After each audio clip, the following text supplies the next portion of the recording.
¿Alguna vez te preguntaste qué significa sorprenderte de verdad? En la presentación de hoy vamos a explorar cómo lo cómico y lo horroroso producen sorpresa. Y cómo esta experiencia atraviesa la vida del sujeto y la práctica psicoanalítica. Lo que vamos a trabajar es la sorpresa como efecto psíquico. ¿Es la misma en alguien que ha pasado por un psicoanálisis que en quien no? El papel del psicoanalista produce sorpresa la interpretación o la construcción en el analizante. Vamos a trabajar una definición de Alain Didier. La sorpresa es una conmemoración de un real discontinuado por el significante. ¿Y qué significa esto para entender lo reprimido y lo fundante en el sujeto humano? Cómo lo horroroso, cómo lo cómico y lo inesperado revelan un real que persiste más allá del saber y del placer. La relación entre el tropiezo, el cuerpo y el verbo nos da la sorpresa como la instancia de la vida, como una instancia en la vida y de la vida. La relación entre el tropiezo, el cuerpo y el verbo toca lo inédito y lo ahistórico de cada persona. Vamos a aprender a identificar y a trabajar la sorpresa en análisis, comprendiendo su efecto estructurante y su capacidad de interpelar al sujeto más allá del saber. Adelante, vamos a explorar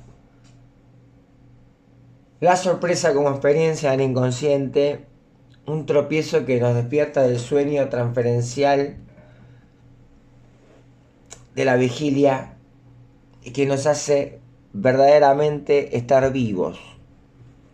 Bienvenidos y bienvenidas a la presentación de hoy, intitulada Entre el horror y la risa, el asombro que nos hace estar vivos.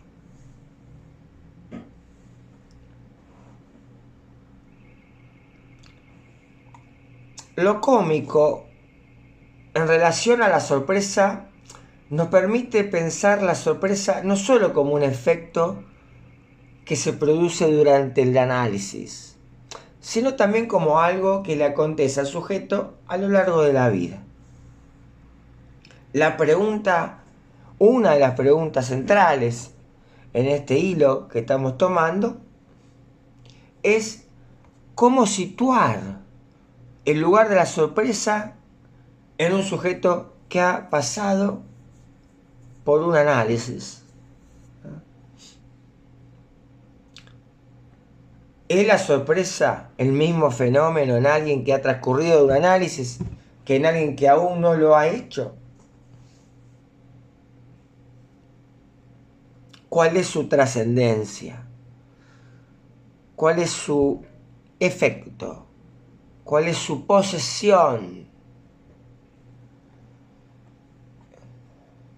Desde esta perspectiva surgen varias preguntas, ¿no? ¿El horror provoca sorpresa? ¿Lo cómico genera sorpresa? ¿Cómo se lee una sorpresa?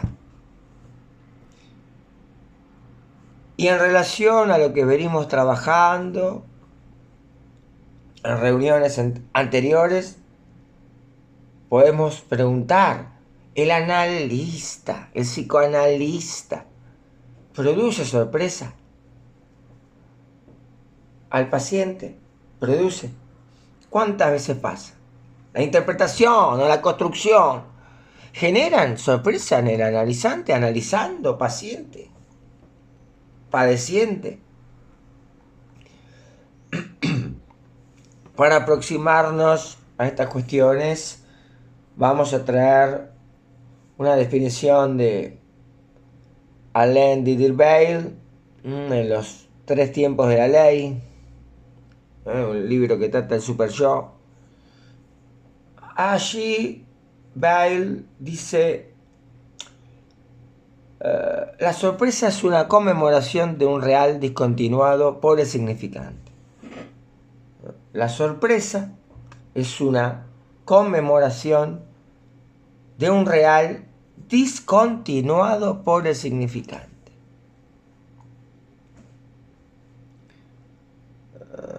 Vamos a analizar esta dimensión. Vamos a ver esta definición un poco mejor.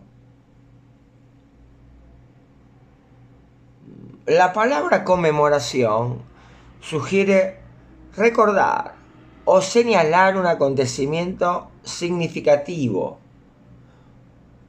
como se conmemora una fecha.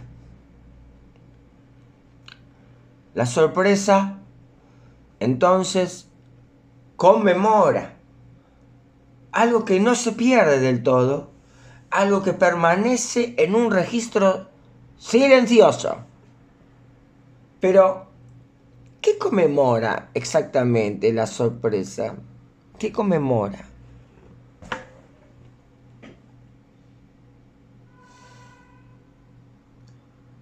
Conmemora la represión primordial, la fundación del sujeto, es decir, un real discontinuado por el significante.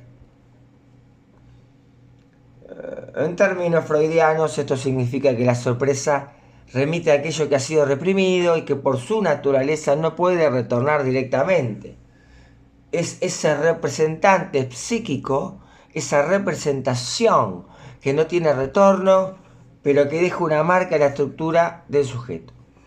Así, un sujeto es su fundamento. Así, un sujeto en su fundamento, y siendo un fundamento, puede entenderse como un real discontinuado por el significante. Podría ser una definición del sujeto, ¿no? Aquello que puede entenderse como un real discontinuado por el significante. Aquello que ha sido rechazado, excluido o silenciado por la estructura simbólica, pero que aún persiste, actuando como un residuo, como un efecto o como un llamado a la sorpresa.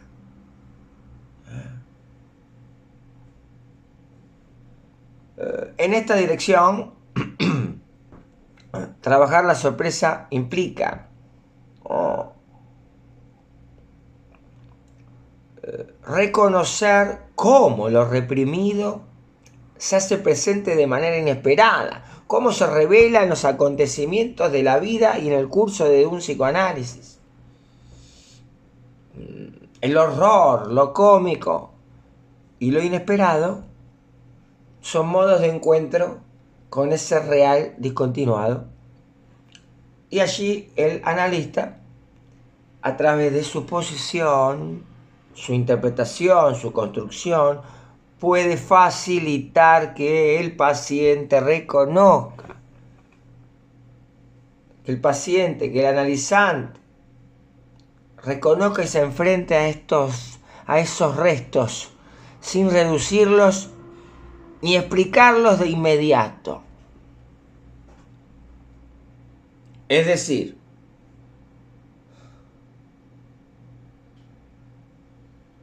esa discontinuidad que produce el significante. Recuerden que seguimos trabajando con un modo en una dirección de acercarnos al concepto de lo real, que es aquello que no tiene ni principio ni final, que es aquello que no tiene ni principio ni final. De esa nada el significante, el verbo significante genera una discontinuidad, un corte. Ahí surge un principio y habrá un final. Y ese principio y ese final son lo que llamamos la muerte. Principio y final, la muerte. Hay un principio y un final, hay una discontinuidad. Si no está la inmortalidad, que es la continuidad absoluta. Bien. ¿Qué quiere decir todo esto?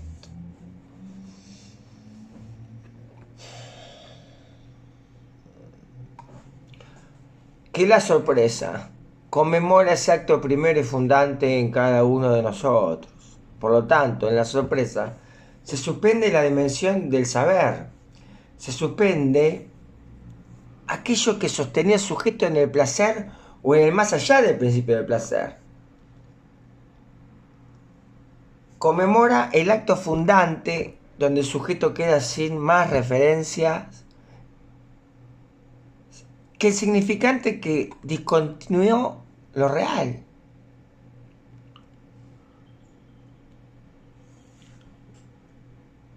Es la conmemoración del acto fundante donde el sujeto no tiene referencias más que el significante que lo fundó en una discontinuidad con respecto a lo real. Esta conmemoración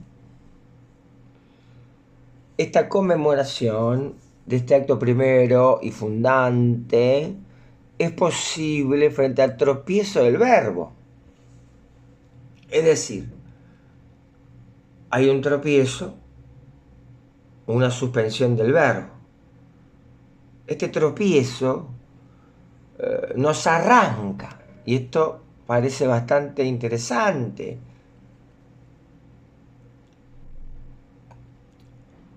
Este verbo nos arranca de la distracción del sueño despierto. De algún modo, la neurosis también es una distracción, un sueño despierto, ¿no? La sorpresa, ¿no?, bajo el tropiezo,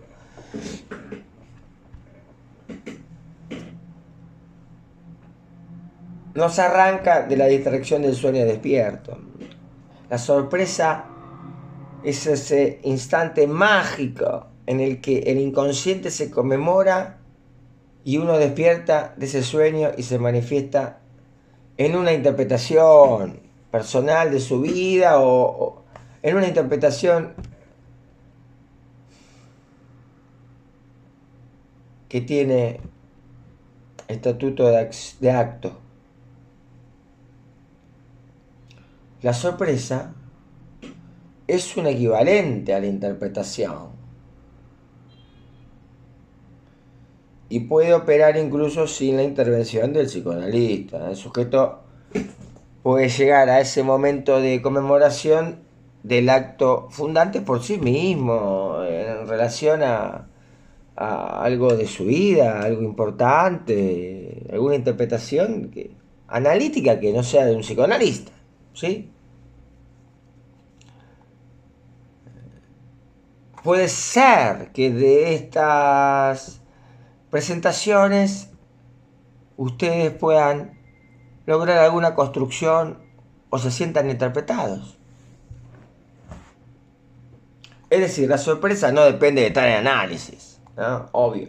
Sin embargo, en la neurosis artificial que crea el psicoanálisis, la interpretación aspira a alcanzar el valor de sorpresa. Y es aquí donde, en algún sentido, empieza a tomar forma el título y los conceptos que lleva este título de las presentaciones de este año en relación a la sorpresa y la capacidad de sorprenderte y cambiar tu vida.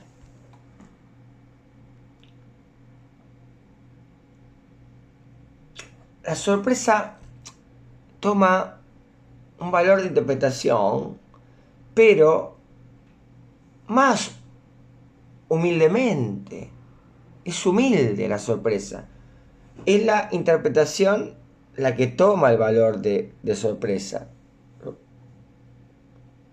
La interpretación es una práctica de la sorpresa, una práctica del inconsciente.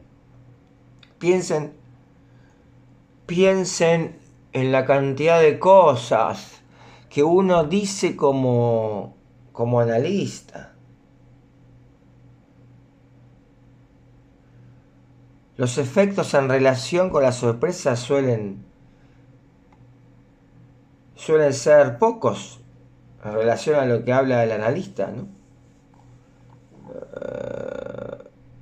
Por eso Lacan decía que un análisis largo y exitoso requería de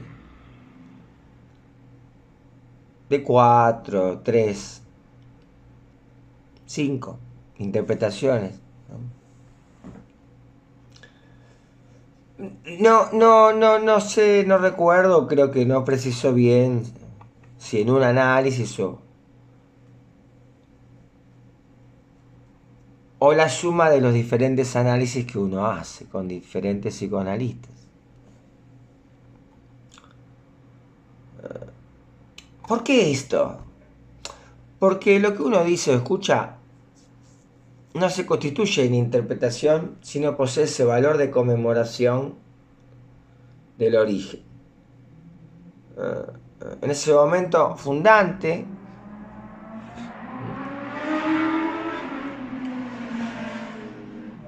es el fin del análisis, tiene que ver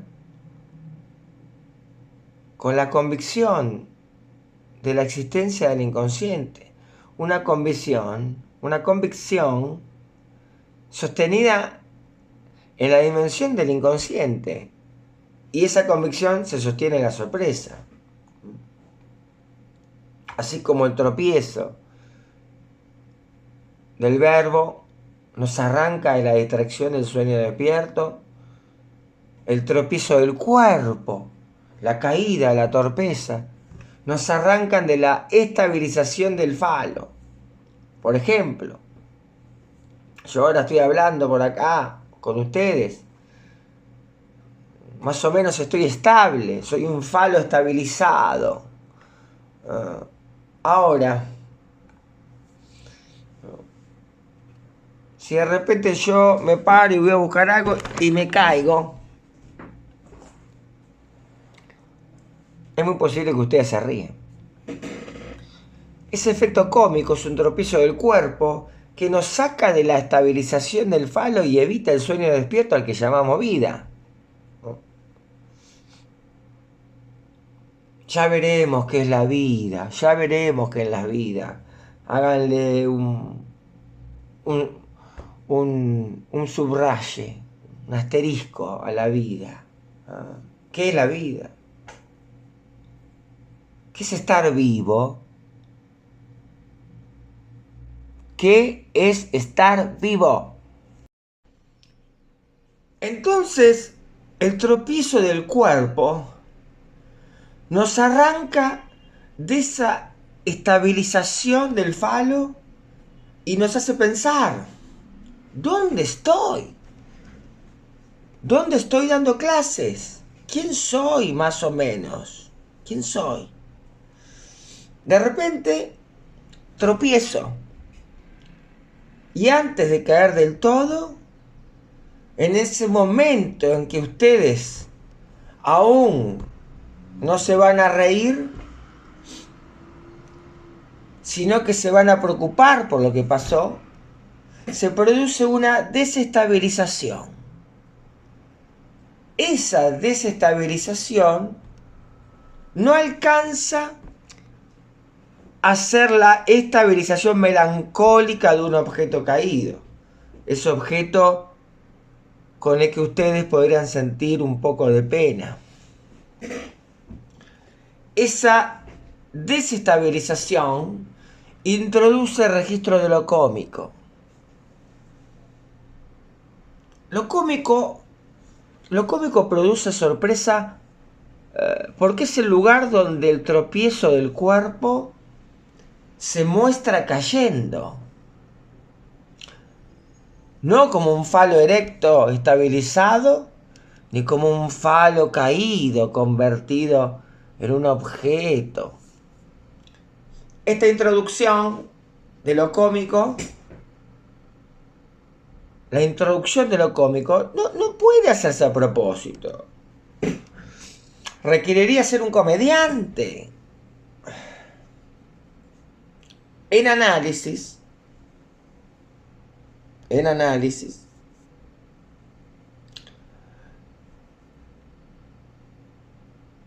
uno debe tener cierta aptitud para lo cómico. ¿Cómo se sostiene esa aptitud del psicoanalista? No es una aptitud natural, sino una puesta en cuestión de la imagen fálica o de la imagen caída en tanto objeto. Ese cayendo de lo cómico que conmemora también un acto fundante.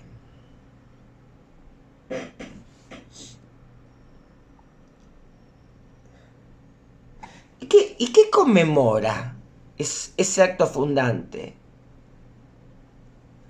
Conmemora en cierto sentido el momento de la pérdida del objeto.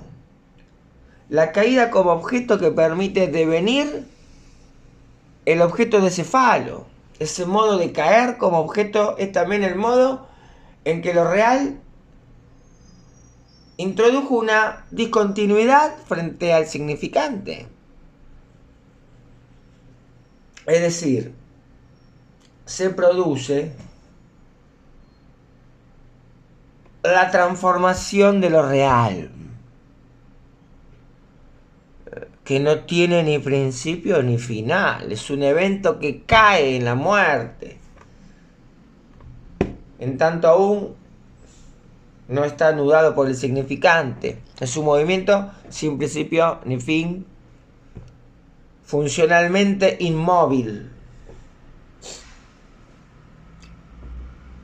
La muerte es lo mismo que decir la segunda muerte, ¿sí? La pérdida de objeto, la inscripción del significante. Todas cosas viejas, permanentes, que hemos mencionado en estas clases y hace bastante tiempo.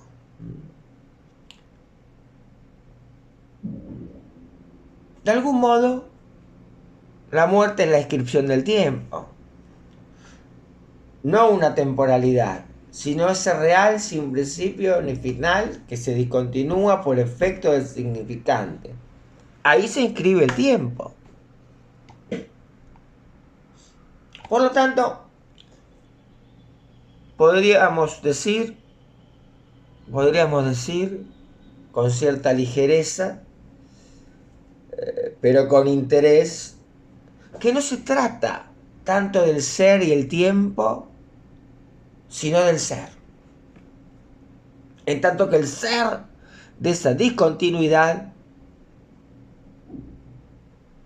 el ser significante, el ser del significante, es el tiempo, es tiempo.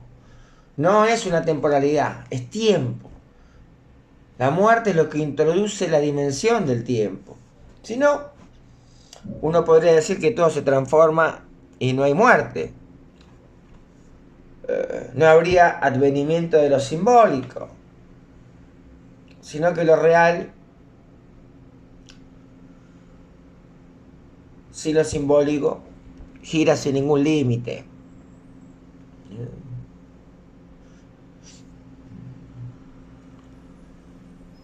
Ustedes habrán visto en algún momento que Lacan usa mucho la expresión entre dos muertes, ¿no? Seminario 7. Entre la muerte que conduce a la vida y la muerte que lleva al ser entero, ¿no? Ese entre dos muertes donde se habilitan, ese entre dos muertes donde se habilitan las cuentas, ¿eh?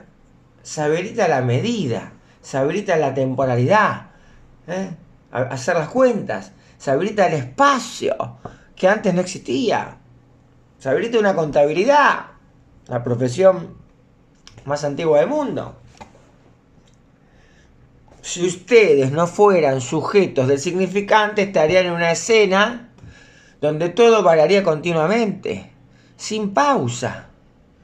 Solo ser un sujeto significante permite tomar una medida, que es la creación de un espacio, de un tiempo.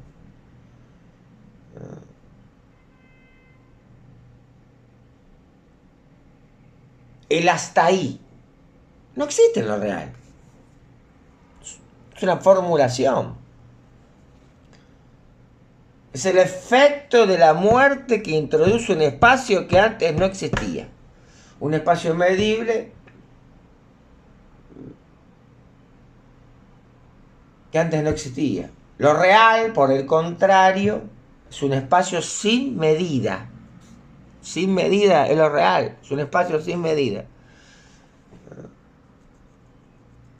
De este modo, llegamos a una pregunta.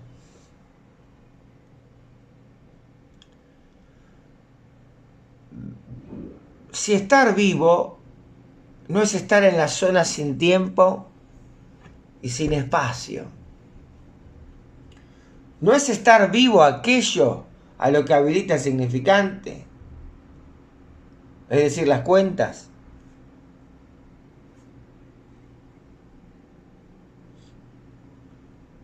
¿Qué es estar vivo? ¿Qué es estar vivo? ¿Qué es la vida?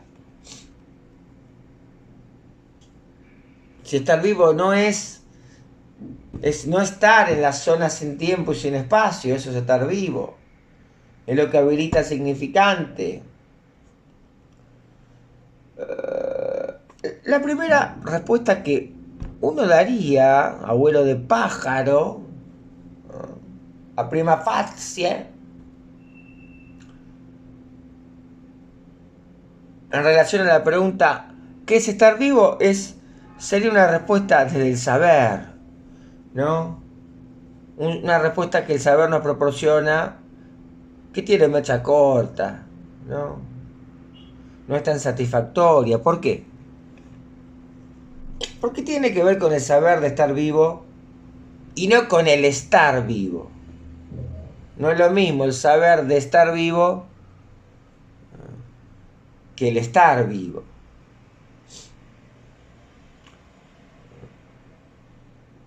Es decir, desde el punto de vista del saber, lo vivo se delimita con el éxito o el fracaso con respecto al objeto de la demanda de estar vivo, que no logra sostenerse. Uno podría decir que no hay sorpresa en el éxito ni en el fracaso. Es decir, uno podría tener éxito y...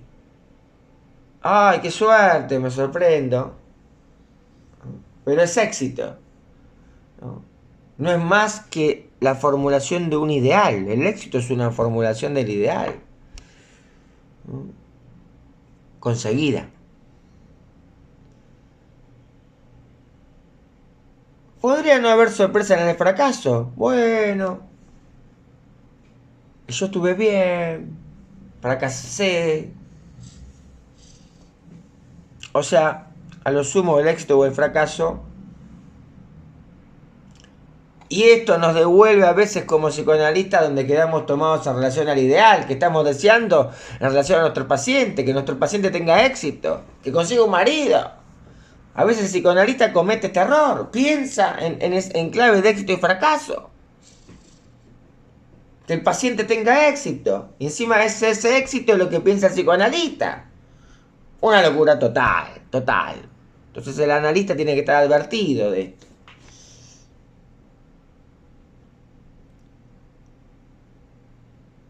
A lo sumo, esa dimensión del éxito o del fracaso interno del anhelo que se sitúa como objeto de la demanda, es decir, la demanda es en términos de un saber, a lo sumo genera una falsa sorpresa.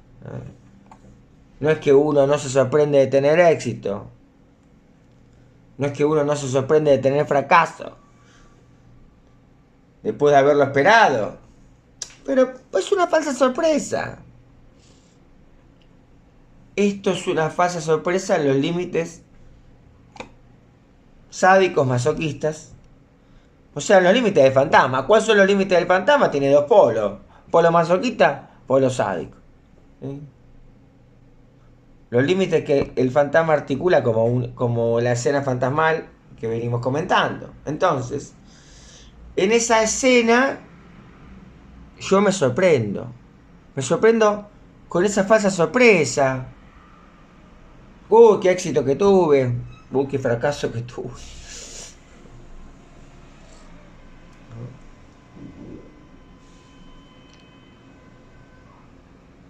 Me sorprendo con esa falsa sorpresa de lo esperado y de lo inesperado masoquísticamente conseguido o de lo inesperado sádicamente conseguido. Conseguido por lo tanto, es en términos del fantasma, en términos de la realidad psíquica, donde la sorpresa es para la sorpresa.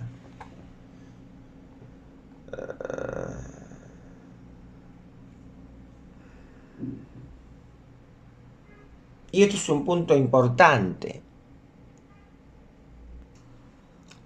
Y esto es muy importante porque también estamos intentando pensar qué es estar vivo efectivamente. Si estar vivo tiene que ver con la eficacia en relación al deseo. Si estar vivo tiene que ver con la inacción en relación al deseo, la eficacia en relación al deseo y su satisfacción, la inacción en relación al deseo y su resignación y el fracaso. Pero por ese lado tampoco se responde bien a lo que es estar vivo, qué es la vida.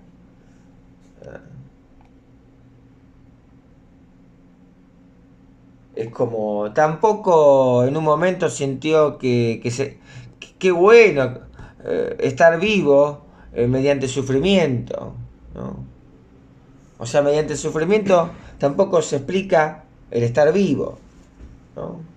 Estoy sufriendo, el cuerpo sufre, entonces estoy vivo. No, eso es un engaño. Eso es un engaño. Es decir, tampoco la desorientación o el sufrimiento generan la respuesta a qué es estar vivo. La vida, en el sentido terrible, es lo que ocurre entre dos distracciones.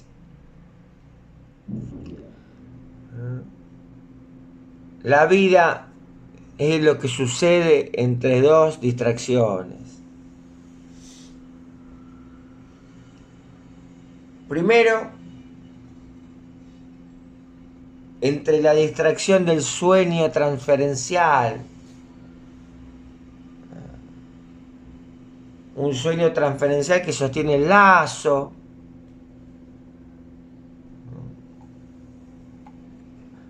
Me están escuchando, me están viendo. Se sostiene el lazo transferencial en este punto conmigo, desde este lugar de hablante, como un sueño transferencial que sostiene el lazo transferencial. De hecho, estas presentaciones podrían ser un sueño de ustedes.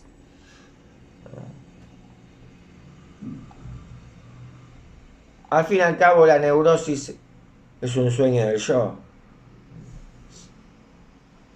La neurosis es el sueño del yo, en la escena social. Ese sueño del yo, en la escena social, es el modo de distracción de cada uno de nosotros, a cada uno de nosotros.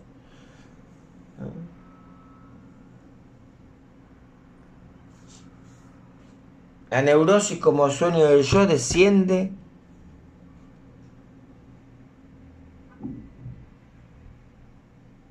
cuando hay miedo.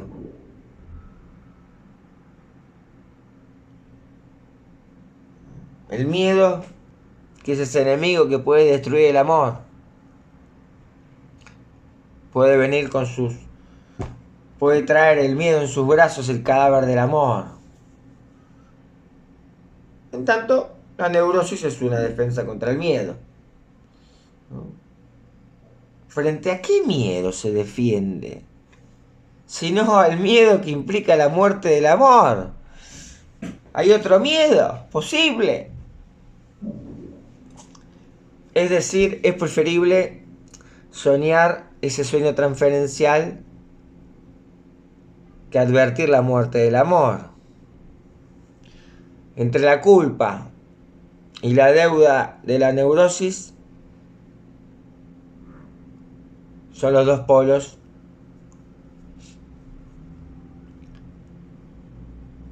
que distraen. Esa distracción que tiene que ver con la vida, con el estar vivo. Por ejemplo, se encuentran con alguien en la calle, un amigo del secundario, del primario, que no ven hace muchos años, una amiga, qué sé yo, patatín patatero, ¿no?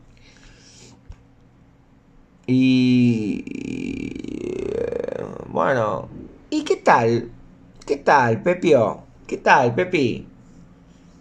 ¿Qué tal, Pepe? ¿Cómo te fue en tu vida?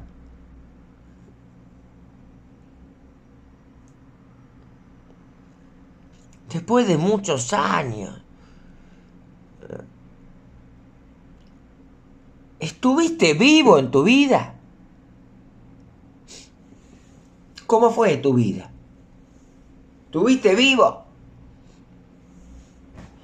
¿Estuviste vivo en tu vida?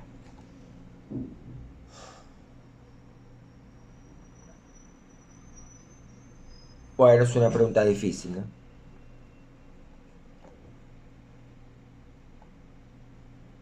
Entonces, la vida es eso que ocurre entre dos distracciones.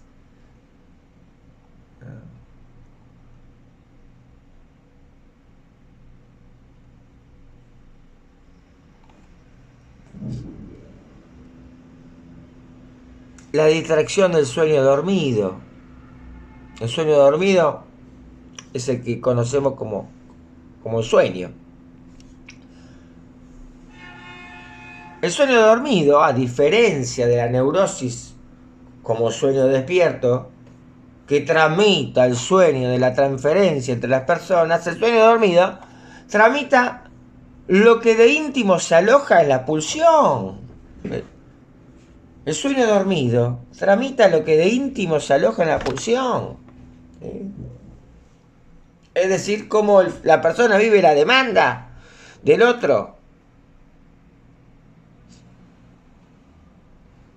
Cómo vive el eco en su cuerpo de que hay un decir que lo está determinando. Aunque él no lo sepa, aunque uno no lo sepa. Estamos en un territorio, estamos en un campo donde la primacía es un saber no sabido, es la definición de inconsciente, un saber que no se sabe. está el campo del saber, donde se sabe lo que uno está haciendo. Me estoy tomando mate. Yo sé que me estoy tomando mate. Y otra cosa, lo que te vuelve como retorno inesperado. El sueño dormido, entonces, que tiene la característica del sueño, guardián del dormir, tramita lo que de íntimo se aloja en la pulsión, en su parte más difícil de tramitar. O sea, hay algo íntimo que se aloja en la pulsión, que no puede ser tramitado ni por el sueño despierto ni por el sueño dormido. Es lo que Freud llamaba el ombligo del sueño, ¿sí?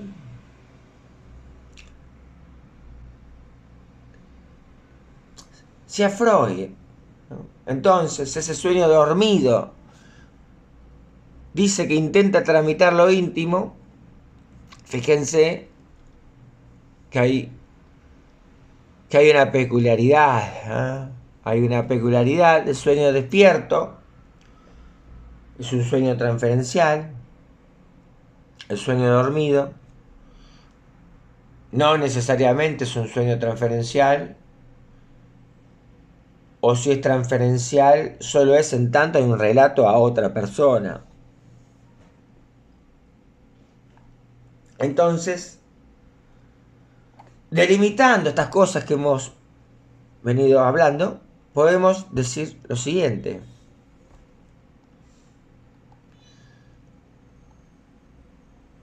La vida es lo que ocurre.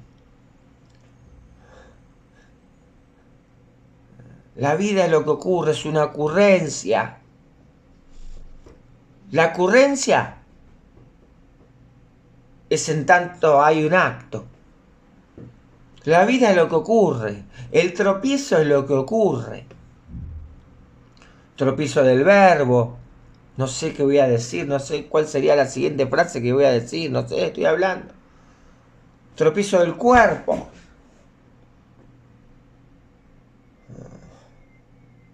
Y la vida es lo que ocurre entre estas dos distracciones. Es decir,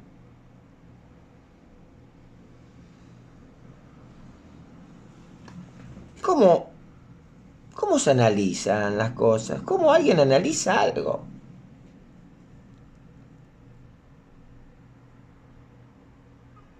Sino pasando por el lugar de estar vivo. Por ejemplo, en algún momento se justificó las sesiones de duración corta, lacanianas, que las hacía Lacan. Lacan las hacía porque, a ver, según Gerard Pommier, no alcanzaba para cortar la transferencia positiva. Lacan la cortaba cobrando mucho dinero o cortando las sesiones. Si no, los pacientes entraban en una hipnosis y no se iban más. Atendía 100 pacientes por día. Entonces había cola para atenderse, ¿no? Bueno, estamos hablando de esto pasaba hace 50 años con un número uno que es Lacan, ¿no? De esa forma se justificaban las sesiones cortas, ¿no? Como, deje de hablar tanta pavada, bla bla bla, boludeces, despiértese que la sesión dura 5 minutos. Diga lo más importante en 5 minutos, si no, tómesela.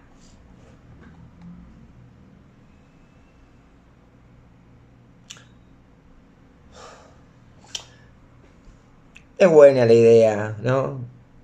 Eso intentaría ser un intento de reducir una sesión al punto de un despertar con respecto a una distracción y a otra distracción. Sería un corte del despertar. Bueno.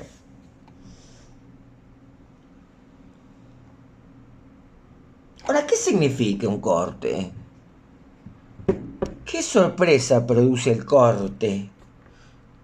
Y cuando el corte está desconsiderado en términos de que no es algo que ocurre entre distracciones, sino es como si se pretendiera separar el campo de la distracción y generar que la sesión fuera exactamente el punto de corte. Creo que eso está pensado bien,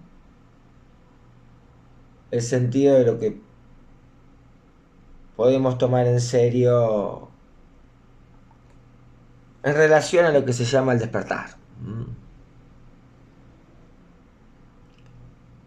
Entonces uno puede estar en una vida que ocurre entre dos dispersiones, entre dos sueños.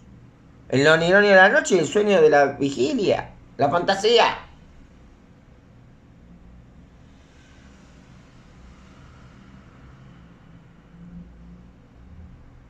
Ahora, ¿cómo opera el sujeto entre esas dos dispersiones?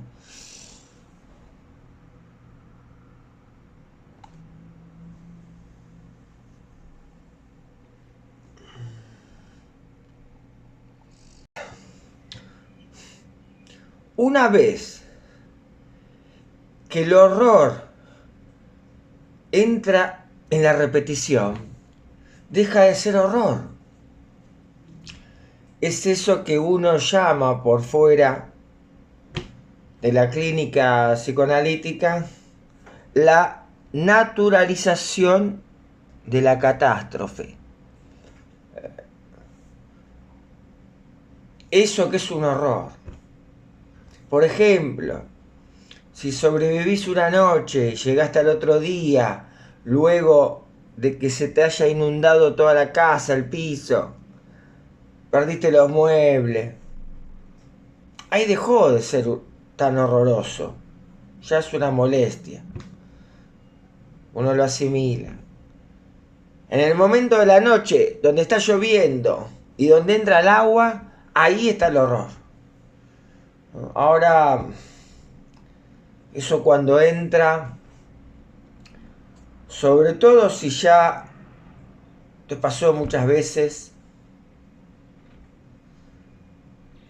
eso ya entra dentro de una repetición, cuando eso pasa muchas veces.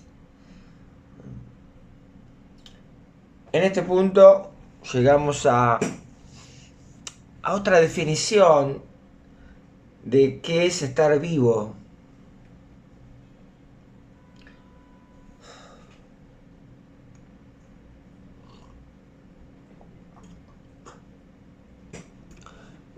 ¿Qué es estar vivo? Es estar desprendido brutalmente del saber, ya que el saber permite soñar. Estar vivo es estar desprendido del saber. El saber que permite soñar es el sueño de la neurosis, que es fácilmente intuible por ustedes. Un exceso de fantasía metida para adentro. El estar vivo es el momento en que es un suspenso.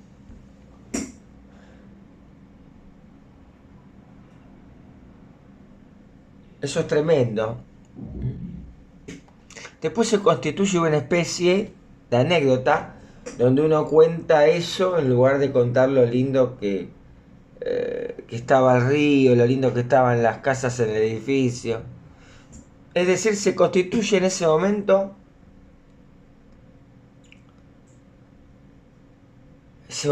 de mucha adrenalina, se constituye en un momento de ruptura del saber que después se ordena.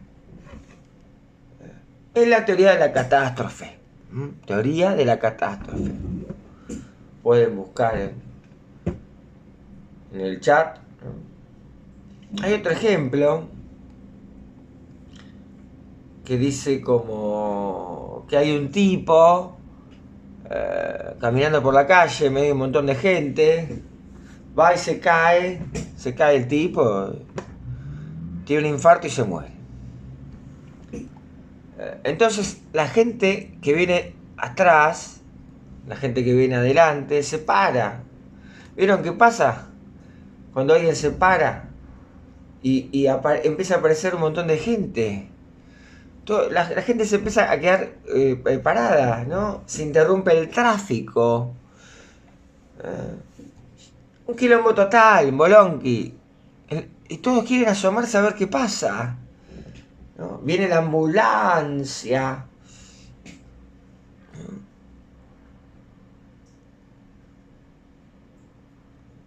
Se agarra al tipo, se lo lleva. Viene la ambulancia, lo lleva al tipo. Y la gente vuelve a caminar. Y eso queda como un episodio que se tramitó en términos de la lógica de la ciudad. Y está bien que sea de esa forma, ¿no? Hay una suspensión ahí.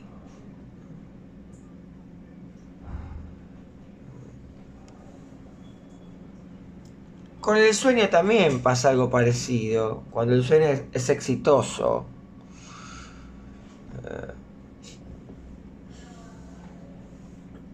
Uno se despierta cuando en el sueño pasa lo mismo que el sueño despierto, ¿no? El sueño, ¿no? ¿Cuándo uno se levanta del sueño? ¿Por qué uno se levanta del sueño? Vamos a explicar esta cuestión central. Uno se despierta del sueño cuando el sueño pasa lo mismo que en el sueño despierto.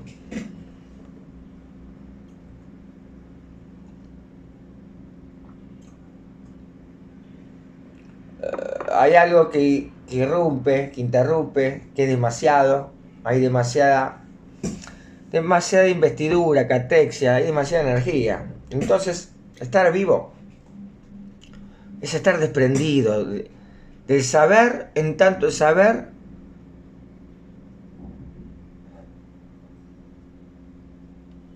es algo continuo.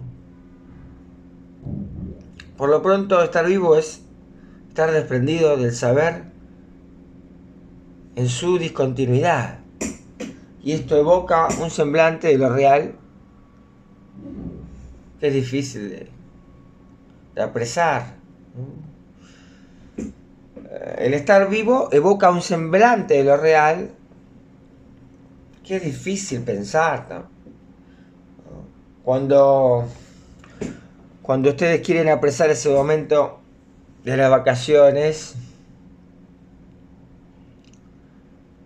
un momento de tensión, que después se transformó en un momento de estar vivo, solo pueden hacerlo mediante relato. La sorpresa entonces quiere decir que algo se discontinúa de ese sueño en el que uno estaba y ese sueño en el que uno entró al seguir la escena de la película. Y bueno, uno sale tocado de ahí, ¿no? Tocado quiere decir que hay algo que implica estar vivo donde algo se suspendió de la existencia.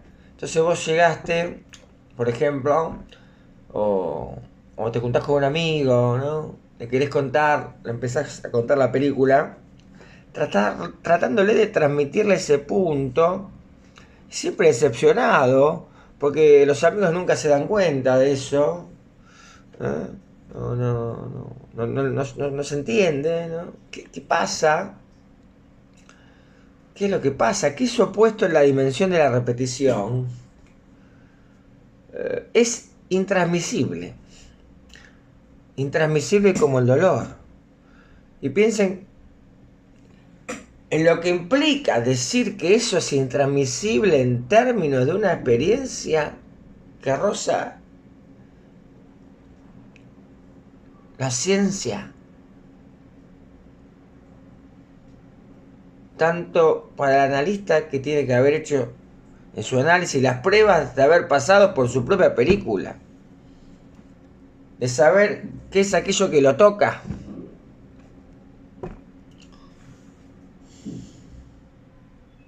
Por eso no alcanza con estudiar, no alcanza a estudiar, a verse ¿no? Estudiar es un saber, ¿no? De los libros. Si no, todos iríamos a estudiar y a un paciente le daríamos un libro, tome, lea este manual,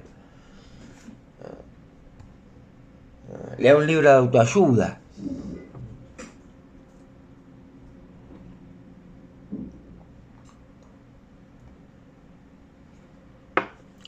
Bueno, cada cual tiene su trip en el bocho, difícil ponerse de acuerdo.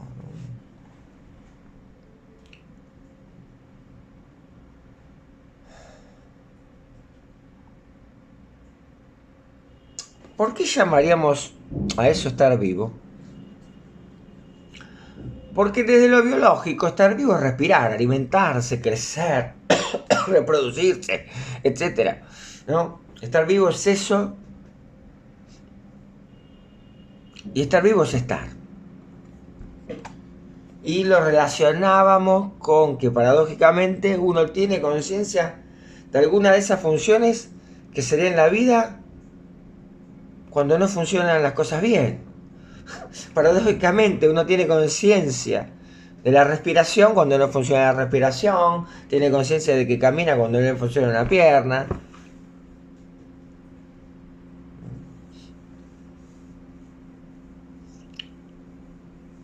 Entonces ahí estar vivo es cuando me duele el brazo. Y no que el brazo me sancione.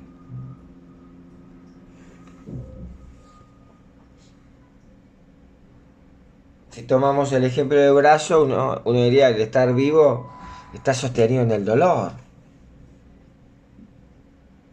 Pero, más allá del dolor como soporte de la interrupción de esas funciones biológicas, el estar vivo implica la convicción de que el sujeto es efecto de la otra escena que lo constituye como sujeto, y ahí no hay dolor. Es decir, la biografía es un saber no muy diferente del que hablábamos de la biología. Es un saber sobre estar vivo, sobre la vida. Pero, ¿por qué llamaríamos vivo a eso? Porque ¿por qué en este punto se pone en manifiesto, con el despertar del sueño, sea por neurosis o sea por sueño dormido, lo que llamaríamos estar vivo?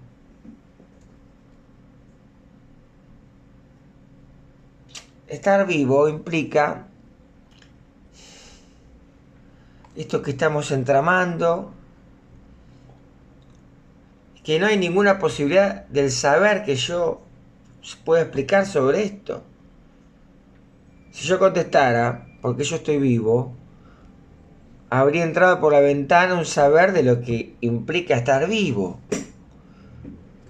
Entonces, estar desprendido del saber es estar desprendido del objeto donde no se rememora. Estar desprendido del saber es estar desprendido del objeto que es el que vehiculiza el saber. Desprenderse del saber no es una boludez que uno dice, no, me desprendo de lo que sé, me desprendo de los libros, no, vendo los libros, no.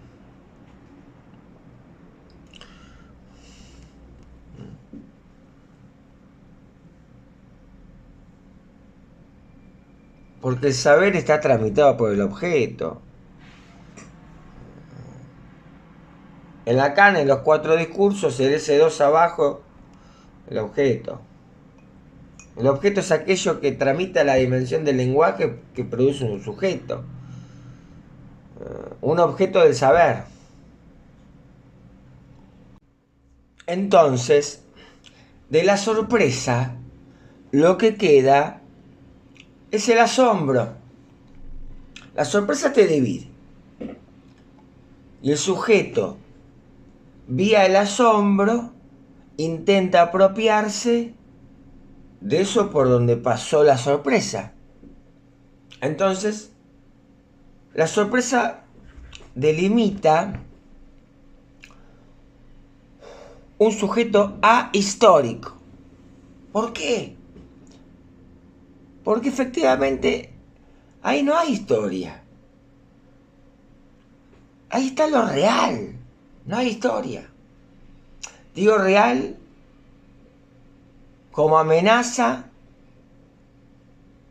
frente a la petrificación del sujeto. Entonces, la sorpresa delimita un sujeto histórico, ahistórico, que se subjetiviza por el asombro. ¿Qué es el asombro? Es el modo en que la sorpresa entra en la repetición. La falta de asombro es una instancia clínica que llamamos apatía, donde lo que falta es la apatía, que sería la aptitud para la sorpresa. Claro, la sorpresa del goce de caer y de volver a estar entre dos distracciones. Vamos a decir también que la sorpresa es un encuentro con lo real inhumano, ¿no? El asombro es protección y salida con respecto a esa experiencia de sorpresa. Si no hubiera asombro, ¿qué pasaría si no hubiera asombro? Pasaría una petrificación. El horror produce una petrificación del falo. Así como lo cómico es la risa que celebra una trompeta. Es una dimensión de la sorpresa que petrifica lo cómico. Entonces, el asombro divide al sujeto por un saber que va a alojar la falta. No va a ser un saber cualquiera. Va a ser un saber que ha pasado por la sorpresa. ¿Y qué es la petrificación del horror? Es un no poder parar entre esa petrificación inmóvil y una inmovilidad sin final. La petrificación del horror es no poder parar de estar entre una petrificación inmóvil y una inmovilidad sin final. La petrificación pareciera que es algo que paró, pero la petrificación que produce el horror genera que eso que paró va a parar a lo real, donde la movilidad es siempre inmóvil, porque no hay movilidad entre una cosa y la otra, en lo real.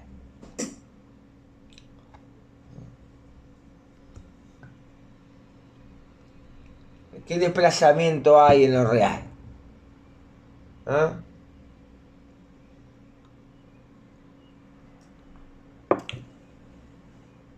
Por eso la psicosis gira en torno a un retorno de lo real.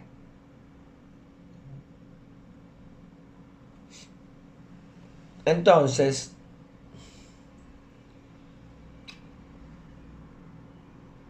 si esta dimensión de la inmovilidad que se produce en la petrificación, si aceptamos esta inmovilidad que petrifica y fija,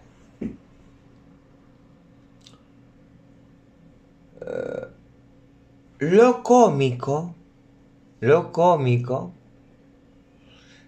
produce una desintegración del cuerpo fálico.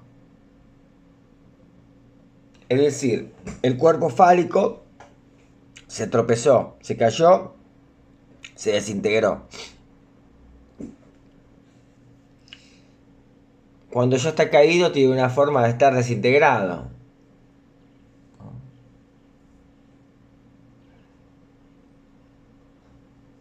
Por lo tanto, acá el analista, para poder tener alguna aptitud para lo cómico, tiene que soportar el tiempo de la desintegración y no el tiempo de estar desintegrado.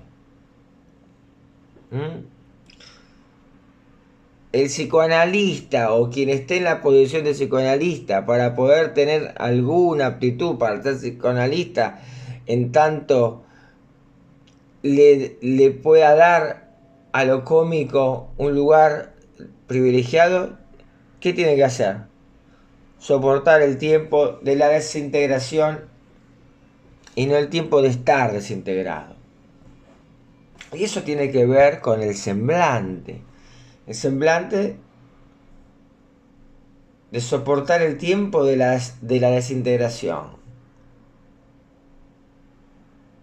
Lacan dice el semblante es alojar el objeto sin serlo. Alojar el objeto que el paciente nos transfiere sin ser el objeto.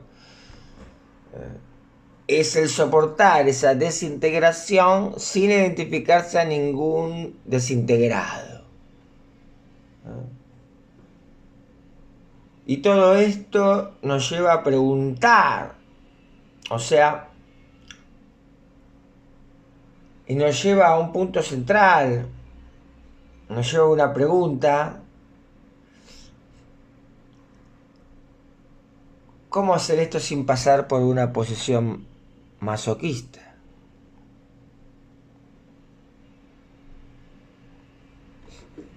Ya que ustedes vieron, seguramente, una escena social habitual, que es cuando un hombre se tropieza. En general, estadísticamente, yo lo vengo estudiando esto,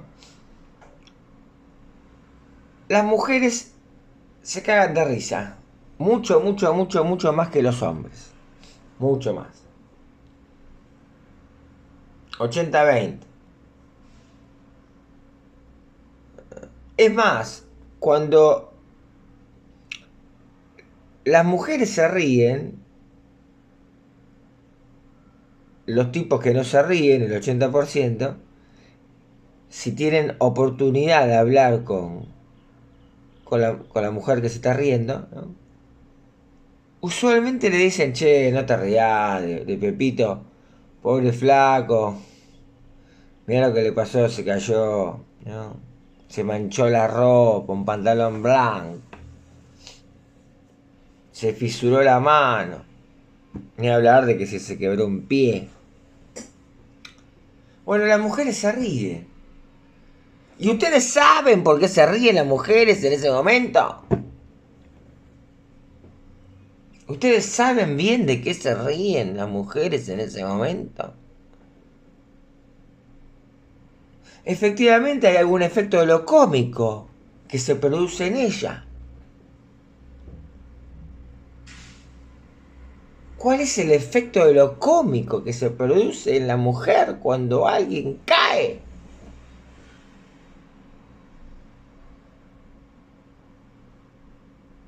Hoy vamos a decir que eso cómico, esa risa de la mujer ante la caída del hombre, es la celebración de un instante en el que dejan de ser el falo. Sigamos la próxima.